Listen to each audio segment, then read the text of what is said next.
We are live. Windshield time with Paul Atherton. Coming, having to run through the group into YouTube live, but it'll take a minute for folks to join if they can live. Paul, how you doing? Good morning, Joe. I'm very well, thank you. Good morning, everybody. Pleasure to be here. Paul, you were just mentioned before we got on the call. You're in Bali. I am. I'm from the UK originally, from Liverpool in the UK in England. But I've been in Bali for the last 5 years. I came out here for a holiday, and I never went back. That's awesome. Yeah. What's it there? Is it nighttime? It is. It's 2 a.m. here, so I'm 11 hours behind Eastern. But I work. I work at night, so because I've got US and UK clients, so I do on average 2 to 4 hours sales coaching each night for around midnight till 4 a.m. to UK and US clients. So for me, this is like morning time. This is my body clock's morning time this time of day. Got it. What's it like there, real quick, while we're waiting for people to get on? What's Bali like? Obviously, you hear about it, but what attracted you to not leave? The main thing is the weather, because in England it pisses down with rain 90% of the time, and England's a miserable country. And I'd had 48 years of it, and I was just fed up with it raining. And Bali has summer all year round. I mean, there is a rainy season, but that's like 2 hours of rain in a day and then a glorious sunshine. And it's even warm when it's raining. So Bali is like sunshine all year round. It's the first attraction. The second thing is the cost of living is just, I mean, I've spent a lot of time in the States as well, in Florida and New York City, and in East Coast. And the cost of living is about 25% of what it is in the States. Wow. So it's very cheap out here to live. You know, I don't own a villa. I rent a villa, but I rent it long term, and that's really low cost. And you know, as I say, I work 4 hours a day coaching. My marketing I do on LinkedIn, so I spend about an hour on LinkedIn a day, and then the rest of the time is mine to enjoy island life. So I go to the beach, eat great food, relax, meditate, chill out, you know, and enjoy the sunshine. And it's just a beautiful, beautiful way of life that costs so little. That's awesome. Well, hey, before Bali, you have like you said, 48, 49 years prior. Tell everybody in the group a little bit about kind of yourself and just give us the backstory. Obviously, you sound different than probably everybody in the group, so they're probably wondering, who is this guy? Yeah. So I'll give you a quick couple of minutes on me, and then let's talk about the important stuff, which is how we can help the group members. So I'm originally from Liverpool, England, where the Beatles are from. That's where my accent's from. But I lived all over the UK. I lived in London for many years. I left home young, didn't go to university or college, as you guys say, didn't do that. Left high school, went straight out, got a sales job in direct sales as a stopgap while I found something better. And I never did. I stayed in sales. I went to London. I went on the stock exchange, sold stocks and shares in the stock market for a couple of years, and then got into in-home selling. And worked my way from the very bottom, knocking on doors, commission only, making appointments, to then selling, and selling as a self-employed sales consultant, then as a senior sales guy, then as a sales manager of an area that didn't exist with no salespeople, so I had to start from nothing, built that up, then to larger sales teams, then to regional managers, sales teams, so running teams of sales managers, and eventually, at 29, I was promoted to a divisional sales manager, which is running almost half the country in the UK for what was then the UK's #1 double glazing or replacement window company, which was Everest. And at that time, they were a 100 million company, which is not big today, but it was then. Yeah. And eventually I launched the kitchens division from nothing and built that up. with a sales team that was very successful. And then I ended up being sales director of that business. And I achieved everything I wanted to achieve by the time I was 42. And I'd given that business everything I could give it. And for me, it was time to follow what was in my heart and had been for some years, which was to start my own sales coaching business. I wanted what I enjoyed more than anything else was coaching. And not training as such, like you must do this, you do this, then you say this, then you say this. But coaching, how do you do this? How does this work? What if you did this? And helping people to tap into their hidden potential. I got more of a buzz out of seeing my team succeed than I did looking at my own bank balance. I got more of a sense of fulfillment from seeing a new rookie go out off of his coaching sessions and hitting his first order and be able to pay his mortgage. That gave me a bigger buzz and a bigger thrill than my own sales. And that leads back to when I was a kid. I was always an encourager of others, so I knew I was going to do something about leading people. And then I started my own sales coaching business back in 2013. I left the home improvement business. I walked away from my multiple six-figure job, which it was at the time. It was very comfortable. I had all the benefits, all the the mortgage and all the rest of it. I had all the big car. I walked away from that and set myself up as a one-man band sales coach. I had no social media following whatsoever, no website, no leads, no clients, none of that stuff that the gurus say you've got to have. No email list, none of that stuff. No online strategy at all. But what I did, I also had no fear, and I knew I could sell, and I knew I could help teach others to sell. I knew I could inspire young guys and gals to go out and make some. I knew I could build teams. I knew I could give people belief and get people to work out strategies and tactics to get them to succeed. And I knew direct selling. I knew how it worked. And I'd also done some stints in the US as well. So I was beginning to build up an affinity and for how you guys did things in the US. And I always was aware as a kid that really sales started. I mean, I'm sure sales started in the US all those thousands of years ago, but all the good sales stuff in the 20th century was from the US. So I was always a great fan of just, digesting as much material, personal development, all that kind of stuff that I could. And I knew with that attitude, I would succeed. And I never looked back. Right from the very start, I got voted. In the first year I was a sales coach, I was lucky enough to get voted for an award. I won the UK Sales Coach of the Year award. And that enabled me that gave me some credibility, that badge. It gave me some credibility. I was able to use that in my marketing, and that helped me to start getting leads and start getting known, all like this, that, and the other.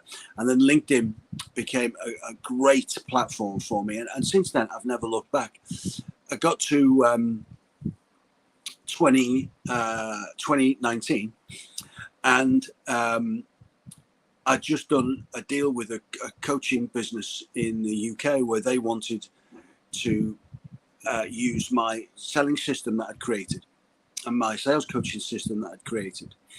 So they bought that for their members, and that gave me some options. Didn't make me a millionaire, but it gave me some options. It gave me the choice of what I wanted to do with my life. It gave me the opportunity to get away from the rain in England. So I went on holiday to Bali in 2019 and never went back.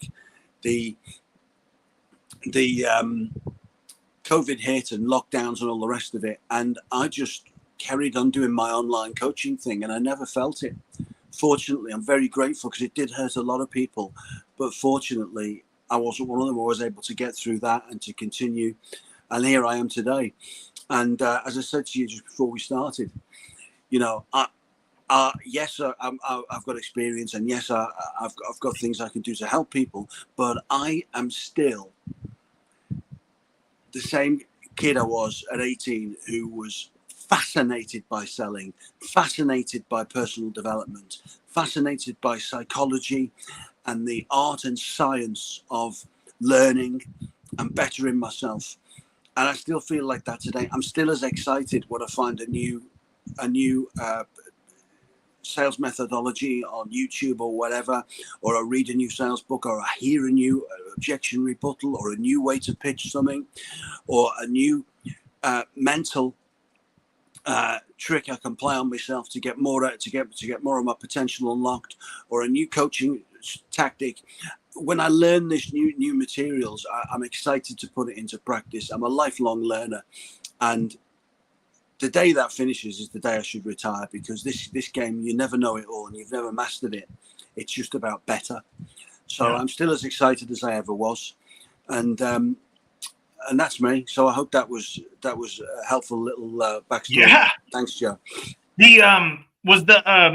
The first program that I think I saw with you was, or I remember I had, was Inception. Is that the? Yeah. That's what I remember. Yeah. Okay. That's that was it was refreshing.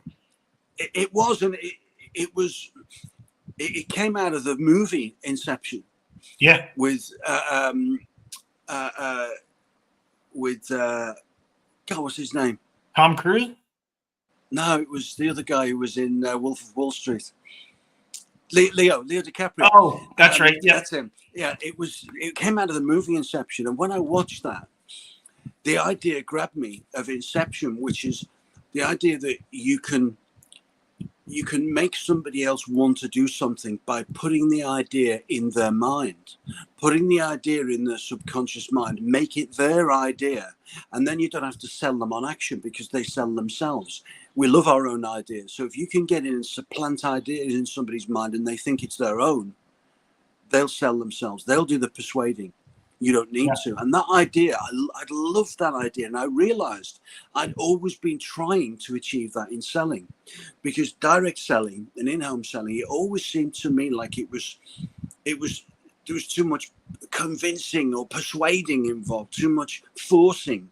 And I wanted more pulling. I wanted more seduction.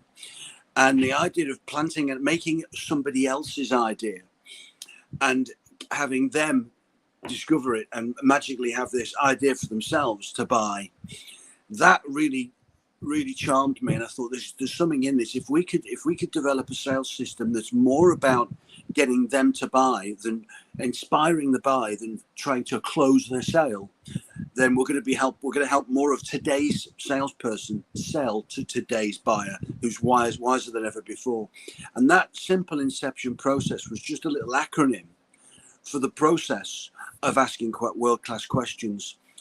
And that process became a great example of how questions are the most persuasive form of verbal communication. A good world-class question is more persuasive than any pitch or story.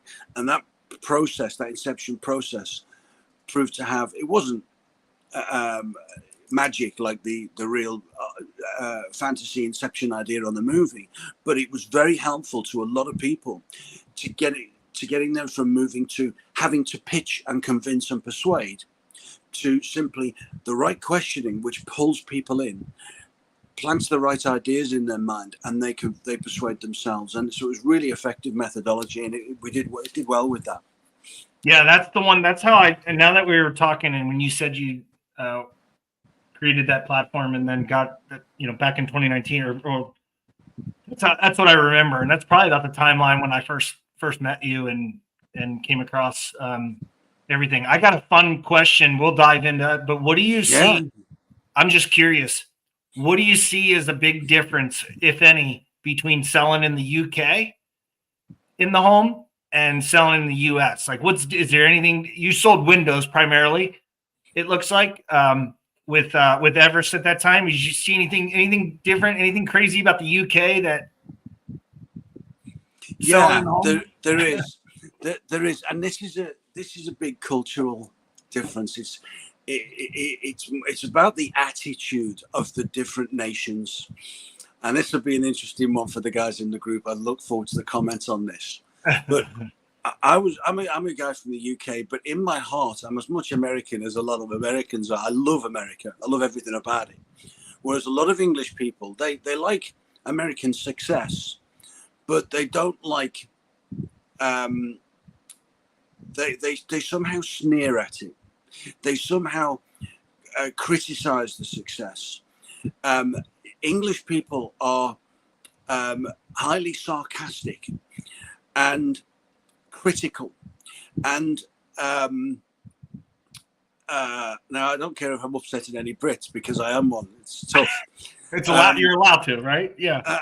And what Brits, I think, to try and sum it up, right? Because we could explore this one for hours, and I'd love to. But as it applies to sales, here's the analogy that I use, and this kind of sums it up. If you walk into a bar in the States and someone says, "What do you do for a living?" You say, "I'm a salesman." They say, "Oh, really? What do you sell?" And you walk into a bar in England, somebody says, "What do you do?" You say, "I'm a salesman." They're like, "All right, couldn't get a proper job then." That's the difference.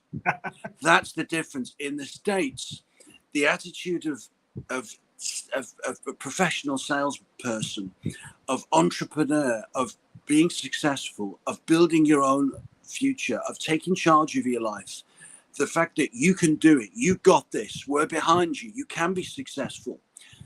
Attitude is everything. That prevails, and it certainly does from my perspective.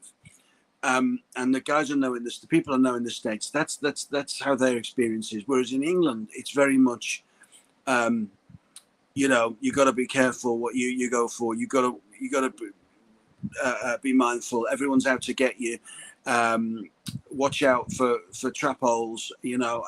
Everything could change. Have a safety mechanism. Don't be too risky. Don't put all your eggs in one basket. It's a fear. The English mentality has an undercurrent of fear. The US mentality has an undercurrent of courage. And I really think that is possibly the simplest way I could sum it up. And that's why the US has been so robust as an economy. And I know it's got its faults. I watch the politics and all the rest of it, and I watch the stock exchange because I've got clients there. But the US economy and the US mentality is far more robust than any other mentality in the world. Any other, there's a lot of talk about Asia now is going to be the new superpower and all the rest of it. I don't know. You can't write off the States. It's been a world leader for decades now, and it's not going away quickly. It might have some challenges, but it's definitely not over. Far from it. And that mentality that anything is possible is what prevails, and I think that sets the States apart from the UK as a leader in sales. Does that answer the question, Joe? No, that's perfect. No, I think that was great. I was just curious if it was, obviously they say to sell is human, and but I'm sure there's there's still some cultural differences that you would have to acclimate to. And I was just curious, is that company I guess for what I know you don't live there anymore, but is home improvement still a pretty bustling industry in the UK, or? Yeah, it is. It's still a huge $1 trillion industry. But what's changed is the national players. There's only one national player now in Windows, but the in-home sales in the UK, solar is massive, and I know it's big in the States as well. So solar is the new. It's kind of the new force is solar. It's everywhere, and you've still got things like double glazing, conservatories, all the windows and doors, fitted kitchens, bathroom remodeling, bedroom remodeling, home studies, glass extensions, all that kind of thing is still big. But the national players have almost all gone. The local and regional companies are the leaders now. That's the future, is the stronger local and regional companies are the ones that are the most successful. Wow, that's a little different from what we're seeing here, but still awesome. I mean, still probably similar challenges. Speaking of that in the home, what with your coaching, what are you seeing with some of your clients as the biggest challenges they're facing selling in the home? Well, okay, let's talk about that. And also I want to touch on why I like the group so much. which I'll do that for a minute. If that's okay, Joe. Yeah. I don't use Facebook very much now. I did, but as I say, most of my time's on LinkedIn, and I don't even post on Facebook about my life anymore. I kind of just fallen out of love with it. I don't really get much satisfaction from it, but I use Facebook to look at memories, because I've posted some great stuff over the years and videos and all the rest of it. So I want to save those, and I also check in with probably 3 or 4 groups and a few people, and that's it. And one of the groups is your group, the In-Home Sales Professionals group. And the reason I like it is, one, because it's not full of spam and everybody pitching buy my shit, because that turns us all off. So you don't have that in the group, and that's great. But none of us want that. And the other thing is that the questions that you put in and that the other guys put in the group, it's real life stuff. It's about, how do you sell in this situation? How do you deal with this objection? How do you deal with this challenge? And it's real life, day-to-day stuff. And that's why I like to just read other people's comments and occasionally add my own. I don't add on every post, and I'm not there to promote myself. I just like to chip in when there's something to add. And it's great because when you add something, it gets read. People read the comments and they like them. This is a group that's, for me, it's actually adding value. We're getting something out of this. So that's why I really like it. And thank you, Joe, for the work you do on it. So the group also gives me it's a good barometer for me to compare to what I find with my UK clients, because I've got US clients as well in real estate, home remodeling, and the US stock market. But let's stick with in-home selling. Let's stick with that. What's happened is as I was talking to a client about it today, where I'm just been designing a new sales framework for their sales team, and it's okay if I spend a couple of minutes just sort of out framing a comparison with today versus the old school. Is that okay, Joe? It might take a couple of minutes to do this, but please stop me. If I start waffling, stop me for the good of the viewers. I don't want to send anyone to sleep. I'm not here. I'm not interested in anything but giving people value today. So stop me if I go off tangents. All right. And the old school way of selling, which I started in-home selling in 1990. Let's say, when I was 19 years old. I'm 53 now. And I learned that in-home selling then, you had to learn a set pitch. Step 1, step 2, step 3, and step 4. And it was typically go in, build rapport, set the scene, agree the agenda. Get them sat on the sofa comfortably in the living room where you're in control. Do a fact find. And it was old things like band, budget, authority, need, and time. And then demonstrate the product, demonstrate the company, get a budget, then design the solutions to fit the budget, sell finance, get them to watch the company video while you prepare the quote, give them the great big price that gives them a heart attack, then give them the huge discount that makes them melt with gratitude, and then give them the show home, the feature home promotion, that if they do these, if they set themselves up as a showroom for us, we'll give them thousands of pounds they wouldn't get any other time, and then offer them the deal today, which is only today, and they'll never be repeated again. Then phone your manager for some help to close the deal. Give them even more discount if necessary, but get the deal, because you're never going back. You're never going to see them again. And we learned that, and I had to learn that at 19, 20. And I did learn that.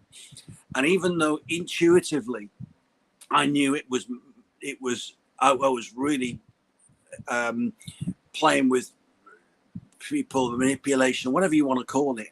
I didn't care. I wanted money and I wanted success. Yeah. And I wasn't lying to people. I was using what I regarded at the time smart techniques. And actually, that's maybe a slight exaggeration on the old school pitch, but it's not too far of an exaggeration. No. And we had to learn that. And this was pre-internet. So people didn't know what competitors were offering. People didn't know what the prices were. People didn't have the time or the power to go out and shop around as much. They wanted a good in-home salesman to give them a great deal. All that stuff worked then. You had to do the big price and the big discounts, and all those tactics and techniques, they were of their time. Nothing else would have worked as well as those things at that time, and that's why it was universally so successful. And various different versions of that I just comically exaggerated, but various different versions of that became a culture and a generational way of selling in the home for people throughout the Western world, particularly the States, followed by the UK and maybe Europe and other countries, but particularly US led, with the UK following. And I learned that so long as I mastered that pitch and delivered it to as many willing homeowners as possible in a week, then I'd get 30% to 50% of them buying from me. And at 19, when my friends were earning hardly anything, and at that time, you know, they were earning the equivalent of about $150 a week, was a good income. And at 19, I was going home some weeks with the equivalent of $500, sometimes more. At 19, it was massive. Yeah. So I thought, God, this sales thing, which was, to me, it wasn't a proper job. My dad used to say, when are you getting a proper job?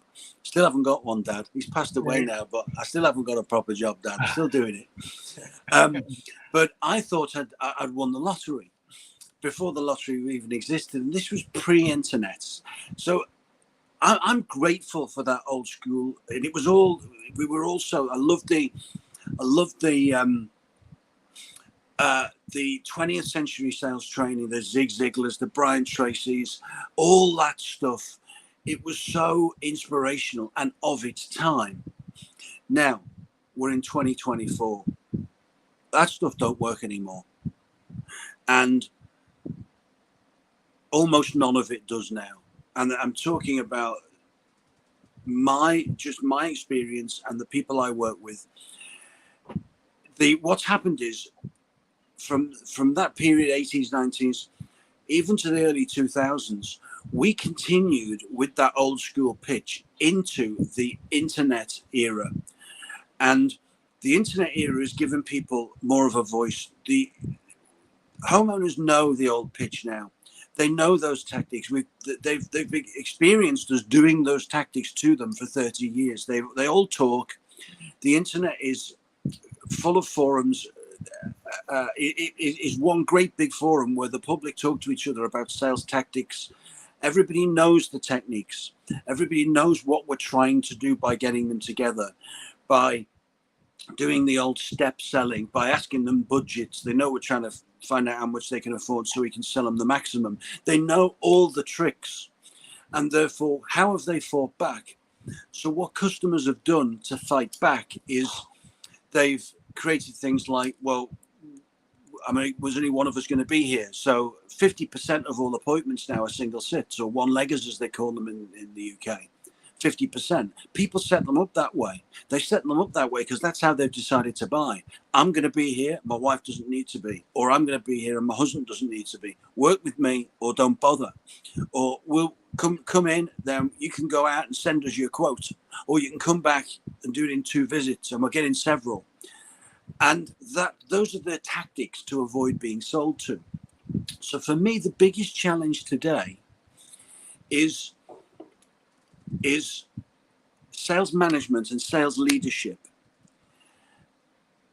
haven't got the replacement tactics for those old systems and processes where we had to do the same steps to every single client, regardless of the circumstances. Today, it's more strategic and tactical than it is procedural and systematic like it was. So today, what we need, what I'm finding is, when I give salespeople and sales managers and leaders more strategies and tactics for handling each different client situation they visit, handling each different challenge, using psychology, selling to different personality styles, listening to people, changing the thrust of the sales process into questions rather than pitching, and telling salespeople it's okay to have a one-legger. You can still sell to them. It's okay to do it in 2 visits. It's okay not to sell on the night. If you get it 2 days later, that's fine. You're still a hero. You're not a weakling just because you didn't get the money on the first call. You might still do half of it, but you won't do it all that way. You've got to live in the real world. Here's the tactics and the strategies as to how you get people wanting to buy from you. And it might take 2 visits over a week.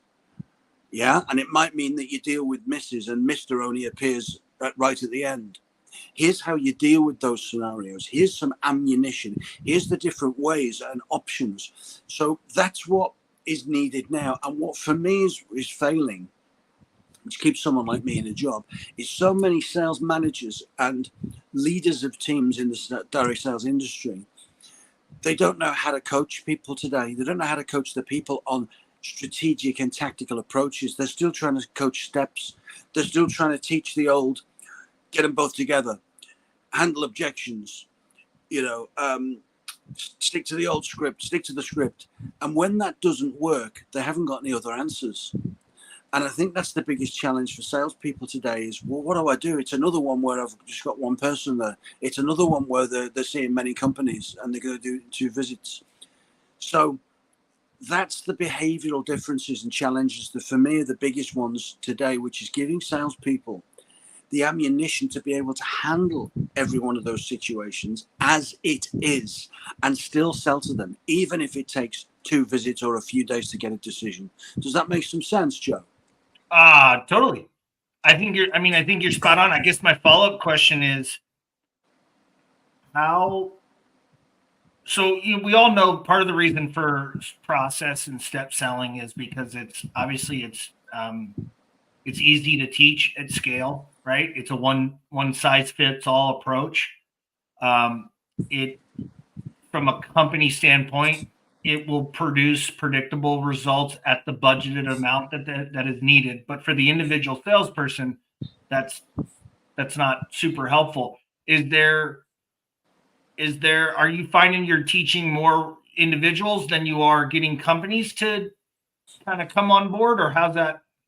Yeah, right now I'm hearing from more individuals and more individual salespeople than companies. So I'm finding now that at least half of my time that I spend is with one salesperson who's investing in some pay-as-you-go video coaching to get them to carve out a new framework for them, to give them a bunch of options they can use instead of their set sales pitch.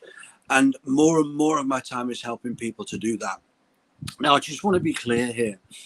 I'm absolutely not saying or claiming that step selling and a systematic or procedural sales process is dead. I'm not.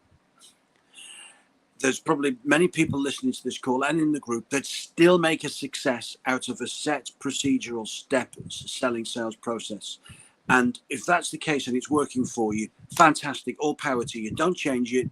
I've got nothing to teach you because I grew up and learned just the same as you did. If it's still working, fantastic. Where I'm coming from is if it's not working, here's the replacement. If it's not working, here's something that will help you. When it doesn't work, because it will work, step selling will work, it will always convert a certain percentage. But the missing percentage, how do we get at that? If I'm converting 1 in 3 of my leads with step selling, how do I get at the other 66%?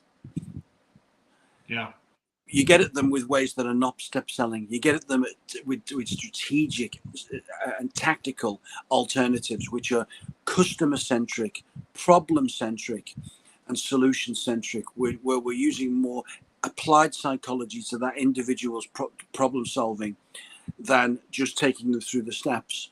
So I want to be clear that I'm not here to just slag off step selling. I'm absolutely not. For me, it's about providing the what's missing, because it's not the full picture today. It's half the picture. And what's missing is the bigger piece, which is how do we get at the stuff that isn't converting? How do we grow? We won't grow through old-fashioned step selling anymore. We'll just achieve the minimum conversions. We'll break even. We'll make it, possibly an acceptable income, but we won't achieve all the greatest potential. We won't achieve our full potential through just relying on the old steps selling. We need to have more options. That's all I'm saying. I think that's fair. I mean, I think that's the way to, again, it's not either or, it's as well. It's both. Absolutely. It's everything. It's have all the tools. I'm a great believer in, we've got this metaphorical toolkit, haven't we? We've got this bag that we take in, which is invisible bag over our, and it's got all our tools in. And some of them are the steps, and some of them are words and phrases we've been using for 30 years, and they're still as magic when we say them as they were the first time. And it sounds like it's the first time we're saying them, and we could say them. It's like perfect scripting, like Tom Cruise in a, or Brad Pitt in a movie. We say it, and it's so perfect, and it works every time. Great.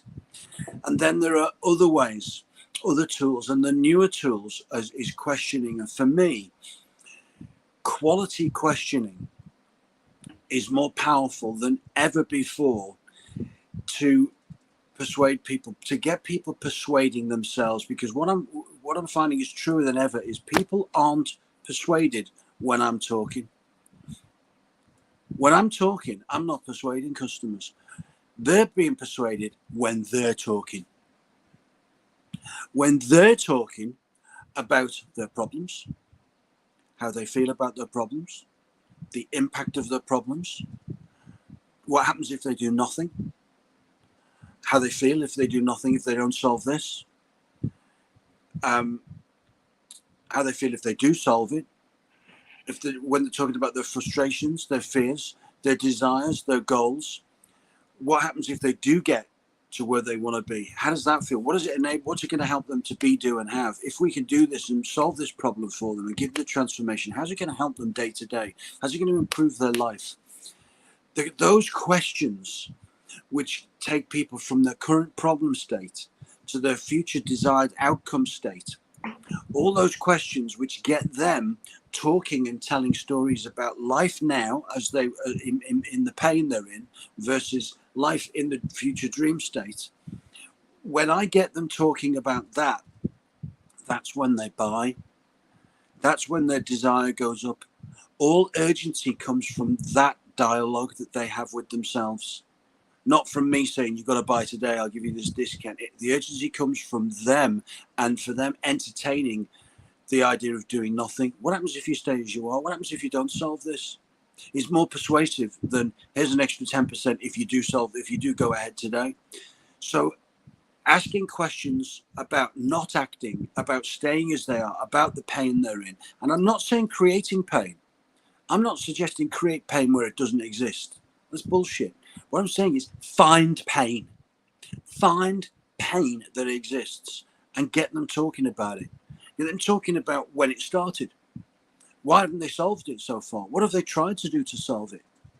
How does it affect them day to day? How does it affect their life? How does it stop them living the life they want? When does it end? How much longer do they want to put up with this? Why are they putting up with it? If money was no object, what would they do instead? What's their perfect dream outcome? How would that help them if we create that? All those questions for me are the biggest part of persuasion these days. And that's what really builds desire and urgency. And then then you match, finding that rather than doing the standard old product demonstrations where we pitch the 57 features of our product to every single customer, because as long as they all hear the 57, some of them will buy. No, you present only you present only the features that solve problems that exist. What's the point in banging on about a bunch of features that solve problems that don't exist? All we end up with then is a customer that says, your product's overspec'd. It's too high quality for me. I don't need it to be that good. I just want to solve this problem. So for me, today's selling is about that questioning, that pain finding questioning, that aspiration finding questioning that identifies where they are now, where they want to get to, and the gap. And then we match our solutions to solve the problems they've got and to achieve the outcomes they want to achieve. So we demonstrate our solution and its features directly matching those to the problems we're solving, and only the problems we're solving. So every demonstration, so to speak, every product presentation is so hyper personalized that they don't feel that they're getting the same dem everybody gets. They don't see it as a system. They don't feel that this is a sales process. It feels to them like a seamless conversation where they're so engaged because it's all about them and their problems and their goals that they're not watching the clock, and they don't feel that they're being sold to, and therefore then they decide to want to. They decide, I want to buy from this guy before they even hear the price. Before they've even heard the price, I've got them to the point where they're thinking, I want to buy from this guy. He's not pushing. He's finding all about us. And that's the difference, I believe, between today's elite in-home seller and today's struggling in-home seller who needs help. It's that ability to position the questioning and the matching of product to individual needs. Does that make some sense to Joe? It does. And I want to ask you even before that. So let's kind of stay on this because I think it's important. How, because of the perception of salespeople, especially in our space, because the internet, I mean, you can Google it and find out, right? You knock on the door of the home, customer opens, their guard is obviously up here, right? Mm. When we're trying to take approach like you're talking about, we're not trying to do what we did in 1990. We're actually trying to take this, let's just say, inception approach, truly be of value to the customer. But again, not our fault, but it is our problem, meaning we show up to a customer that's got their guard up. Because I think this is what I'm getting at is, I know you have a way to do it, is I think that the ability to engage the customer in the first, say, 5 minutes to even get to the opportunity to be perceived differently and get answers to those questions is critical. Would you agree? 100%. Yes. So do you want to talk about how to do that? Yeah, if you don't mind, because I think that's, naturally, I think there's a lot of people that'll listen to this call that will say, hey, I agree. I wish I didn't have to sell this way. I wish I didn't have to do the scripts and do all those things, right? You talk to guys about it all the time. It's like they do what they do in the home, but they don't talk about it in social settings, right? Mm. Type thing. So deep down, they're like, yeah, I wish I didn't have to do it this way. However, if I go to approach it another way, I can't seem to get past what damage has already been done in the eyes of the customer in terms of how they perceive me, even though that's not me. Yeah. Yeah. Okay, cool. I love it. And this is really, this is where the rubber meets the road, because this is what many of the guys in the group will want is, what do I say? What's the first thing I say? And what do I then say? That's what I wanted. And still, as a sales coach today, of course, I'm constantly looking for new ways of handling the same challenges. So I've got to be ahead of the game with my clients so that when they say, what do I say? I've got to have an answer. And also I've got to have an answer that's been tried and tested, not just some clever idea. So everyone knows what to say. So here's some answers. And once again, I'll just condition this with, this is not the only answer. This is another way to get at those that you won't sell with your current strategy and tactics. Okay. So and again, this is the difference between what people expect. What people expect within home selling now is this is their expectations. They expect that the first thing we're going to do is to try and be their friend. That's what they're expecting. And that's what we were all taught to do. Find something to talk about. Talk about the kids. Look at the photographs on the wall. Talk about where they go on vacation. Talk about the fact that they played the guitar and were both Def Leppard fans or whatever. Look for what religion they are. Oh, are you a Freemason, so am I. You know, whatever. Find or a Democrat or a Trump or an anti-Trump or whatever. Find some common ground. Talk about that. Get them to like you. Become their friend.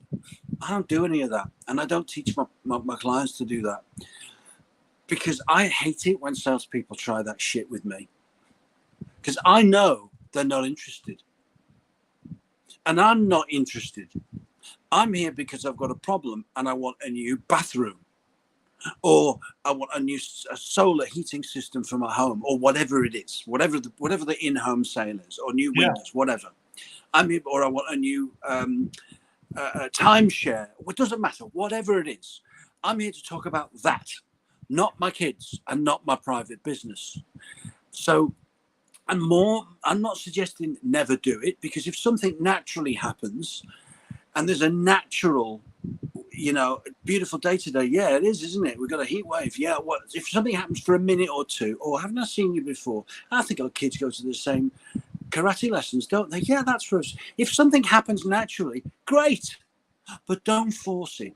And don't feel that you've got to create this first step, which is, please like me, let's be pals, because they're less likely to want to buy from you if they detect that stuff. So for me, the first thing is get down to business.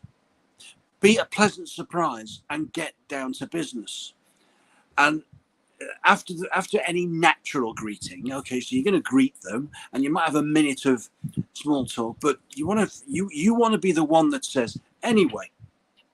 And you don't want them to do that. And this is the big risk, where salespeople go in wanting to build rapport. They can find themselves doing this, let's make friends. And then the customer stops them and says, anyway, about this bathroom. If the customer does that and they stop the conversation, you've lost control. You're dead. So that's the risk with rapport building overly. For me, I want to spot the first opportunity to say, anyway, what got you thinking about the idea of maybe looking at a new bathroom? What got you thinking about the idea? I want to know why. It's about them. What got you thinking about the idea of maybe getting an estimate for a new bathroom at some point? Really soft, no pressure. What got you thinking about the idea of it? Oh, this, okay. And what motivated you to call us and get me out to help you with that today? Okay, great. So what do you want to accomplish in our time together today?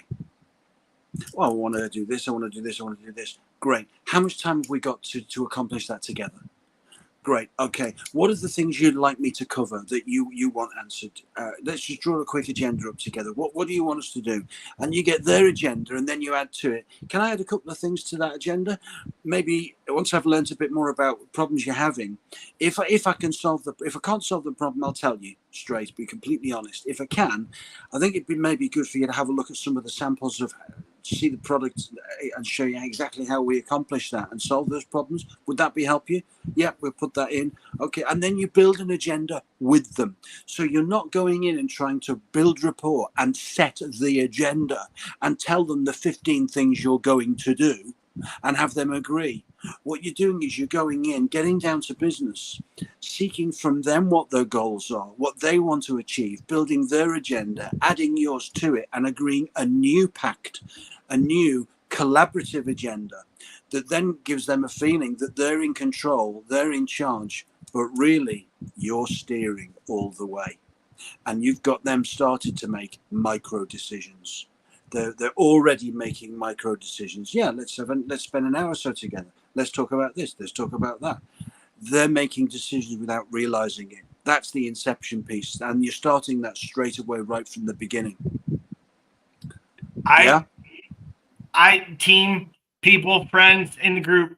If you don't listen to anything else in this chat here today, fast forward. I'm sorry, rewind. I don't know, 2.5 minutes to that explanation of how to engage.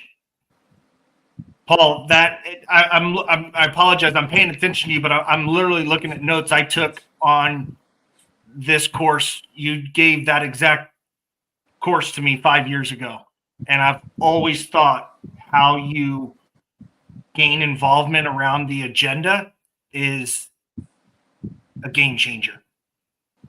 It's big. Yeah, it really is big because and I think I've made the point already, but what happens is the customer has an epiphany. They think to themselves, God, this is different to the other four guys that have been here. They all wanted to be my friend. They sat us down. They told us about this 15-point agenda there to cover. They were more concerned with our budget and how soon we were doing this, who else we'd seen. They were nosy.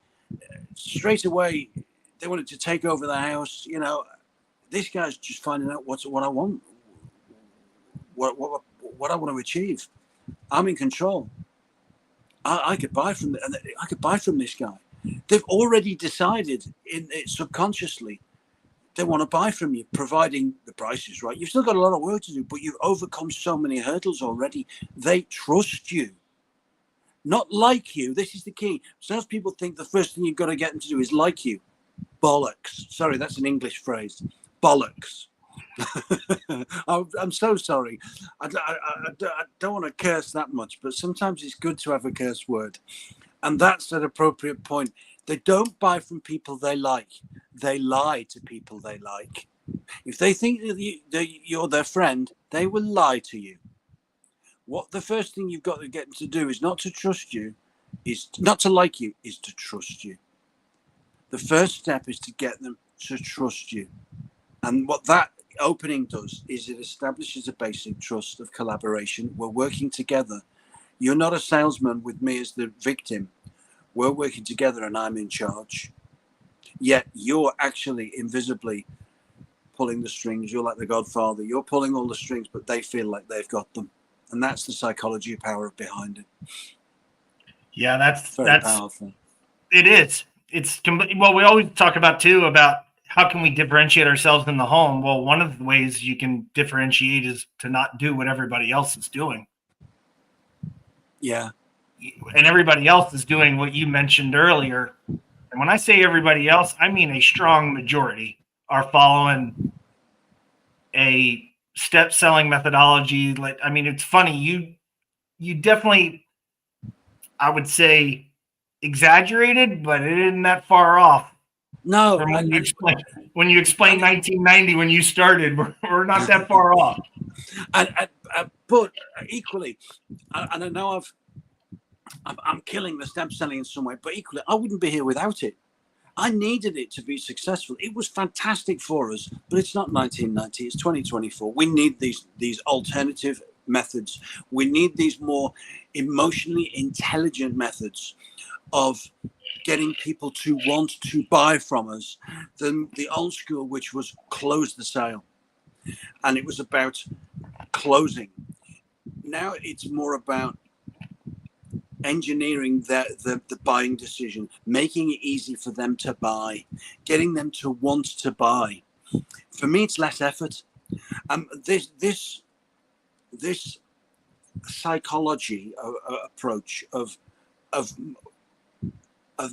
reframing everything to be about them is less effort. They do the heavy lifting. So there's no, when we get to the close, it's just one more decision because they've been making micro decisions all the way through, and there's no objection handling. I hate objection handling. I hate trying to overcome objections. When I get to the end, there shouldn't be any objections left. That's not. We used to say, the tough salespeople, right? When you get to the end and you get objections, that's when the work really starts. That's when you roll your sleeves up. No, it isn't. That's when the work's done. That's when the customer should say, yeah, let's do it. Or no, it's not for me, but thank you. And then you've got a yes or a no. Great. It's a yes, fantastic. If it's a no, let's part as friends. My door's always open. Thank you. You get a yes or a no. 50% of the time you get a yes, 50% rejection. Great. You close half your business. You earn 6 figures plus without stress. Probably a lot more than 6 figures if you close 50-50, and you don't have any of that horrible follow-up to do where you're chasing people and it feels like begging and you hate it and they hate it because most of them ghost you. So objection handling and chasing and all that stuff has gone from my repertoire because it's no longer needed with this new tactical, strategic approach to selling. Yeah. How do you, I mean, somebody that's working with you now, how do they practice it? Obviously there's no script. So are you just kind of throwing out a bunch of different scenarios that you experience in real time? And yeah, the ironic thing, and this could sound so contradictory. Okay, this could sound so contradictory, but actually, what I've just described as the introduction, we script that for my clients. We script it for them in their own words. So I start with my words, and then they say, "Well, I would say that. Yeah, let's use some of them, but I wouldn't say that the way you said it. Okay, let's change them." We come up with their words, and that becomes step one of the new system. So it's almost like this becomes the new step selling with a new script, but it's a complete reverse psychology from the old style. So we don't move away from scripts and steps completely. They still have they still have a format to follow, but it's a framework rather than a systematic process. And whilst we have words and phrases that we script, they don't have to stick to them 100% to achieve success. We know that, but it gives them a starting point. We've got to have something to say, otherwise we'll just be winging everything, and you can't have that. You need a movie script to start a movie, but we allow our actors to ad lib, and it becomes a framework that you follow with the right intention and motives, and a beginning script that then evolves. So personality and natural engagement and collaboration takes over, but you've got the framework in your mind that you follow. It's just less rigid than it's. So it's still a system with some scripting, but it's less rigid than ever before, and it allows for judgment rather than discipline of having to follow the exact same thing with every person. That makes some sense. It does. And I think it's fair, right? It's like if you think about it as a missile doesn't just, it zigzags, right? It gets feedback and goes right, and before it eventually hits the target, but ends up at the target. I guess my other question that's for you, a great analogy. That is that it's about this, and I didn't invent this. I'm just a fan of it. Okay, it's tactical, which means we adjust our approach as we go. We feel our way as we go, and we adjust based on how it all rolls. And it's safe to do that these days. And I arm my clients, and we need to arm today's salespeople, and sales managers need to arm their salespeople with the ability to respond to different changing scenarios throughout the same appointment. What if they say this? You could do that. What if they say this? You could do that. How could you reframe this? So they end up with an arsenal of options, as opposed to this rigid single approach that has to be done to everybody. So it is tactical, like the missile. Yeah. Sorry, Joe, you had a question I think you were going to ask. No, I mean, I think, you and I talked before, though, you will start to see general patterns with customers. It's not like you're having to think a ton about 1,000 different ways to respond. You're going to see a lot of, humans are habitual. Yeah. But you've still got the same half dozen challenges that you ever had. Okay. Which is, are both parties going to be there or not? Have they got enough time? Have they got enough money? Is the offer for today? Do you really only mean today? Is it available tomorrow, or will the price go up? It's all the same stuff. We just got to be smarter and more intelligent about how we deal all those cards than we ever did, because all those, the way we deal them invites the objections we get. So it's about playing smarter. Yeah. I got a question for you in terms of, in today's environment, how important do you think it is that the salesperson is, somewhat of an expert on their actual product? So if it's Windows, do you see a difference from what it was like in the, early days to what probably now? Okay. We have to know what our product is capable of. We have to have confidence in being able to take all the features of our product and select features which solve the problems we've discovered. We've got to be able to make that product solve whatever the problems are that customer is facing. So we need to know its capabilities inside out, and we need to be able to present it in a conversational manner, which isn't full of jargon, which isn't technical, overly technical, because there's different buying styles. Not everyone's technical. Some people buy on feelings and stories and other customers' reviews and pictures. Some people buy on information. So we need to have the ability to communicate with different styles.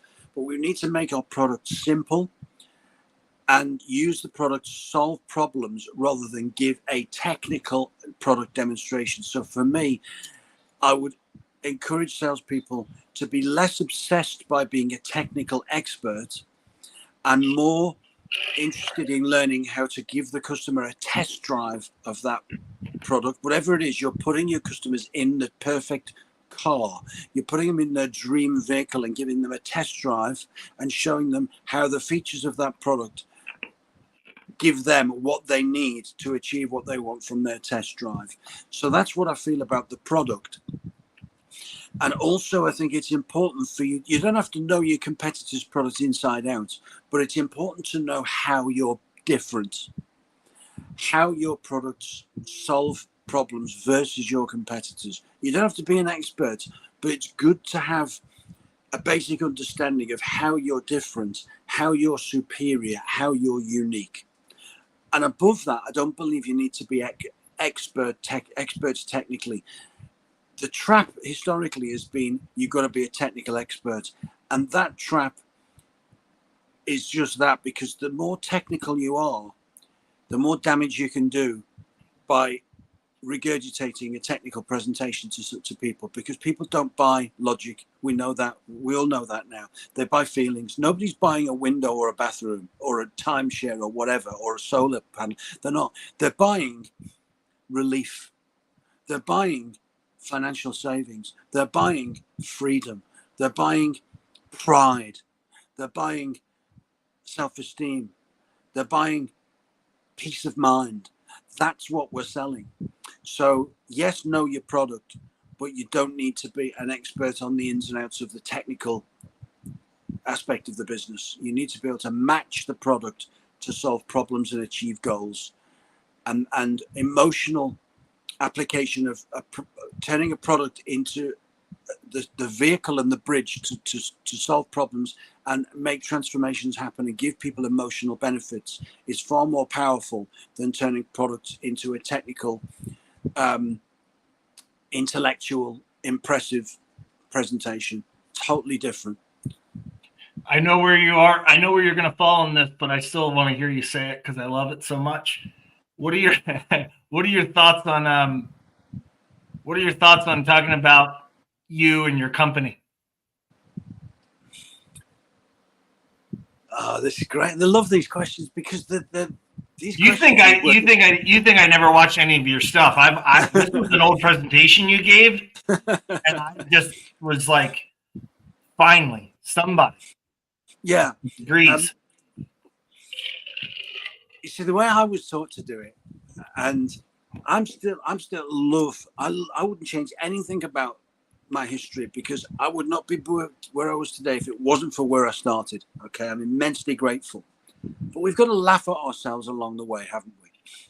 So what I was taught to do was to tell you when our company started, to tell you about its founders, to tell you about dear old dad or whoever, Uncle Bill, or the entrepreneur I admire, tell you his origin story, because I'm so fascinated by it and I love the guy. If I am, you must be.